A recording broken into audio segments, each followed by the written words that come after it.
समय कभी नहीं रुकता। आज यदि बुरा चल रहा है तो कल अवश्य अच्छा आएगा। आप केवल निस्वार्थ भाव से कर्म कीजिए और वही आपके हाथ में है। अगर कोई मनुष्य हमारे साथ बुरा कर रहा है तो उसे करने दो, यह उसका कर्म है और समय उसके कर्म का फल उसे जरूर देगा। लेकिन हमें कभी भी किसी के साथ बुरा नहीं करना चाहिए, क्योंकि यही हमारा धर्म। अगर युद्ध से पहले डर जाओगे तो मरने से पहले ही मर जाओगे। मन अशांत है और नियंत्रित करना कठिन है, किंतु प्रयास करने से इसे शांत किया जा सकता है।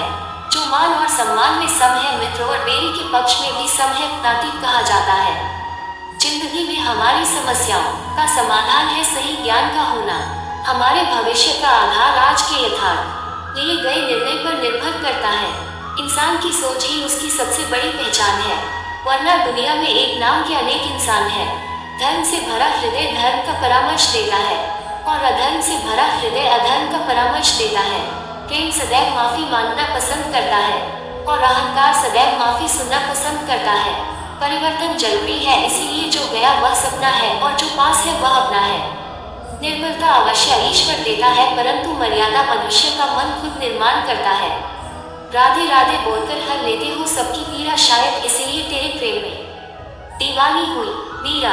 इंसान इसलिए दुखी नहीं है कि वह जिसमें प्रेम हो वह हर रिश्ता एक बंधन है, वरना यूं ही नहीं। राधे के साथ देवकी नंदन रिश्तों में अपेक्षा ही कमजोर बनाती है। अपेक्षा तो स्वयं मस्तिष्क में जन्म लेती है। व्यक्तित्व को बदलने से मन का विकार नहीं निकलता, इसलिए यदि कुछ बदलना है तो कर्म बदलो, विचार बदलो। संदेह की स्याही से संबंध के पृष्ठ पर कभी शुभ अंकित नहीं होता, इसलिए अपने मन के विचार और संबंधों का आधार दोनों ही शुभ रखें।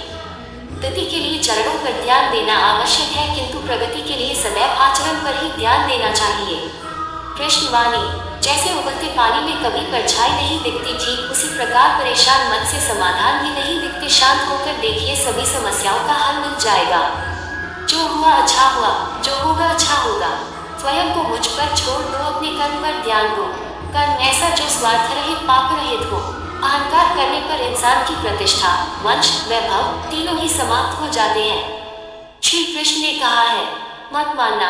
अगर तुम्हें किसी ने दुखी किया है तो बुरा लोग उसी पेड़ पर पत्थर मारते हैं जिस पेड़ पर ज्यादा मीठे फल होते।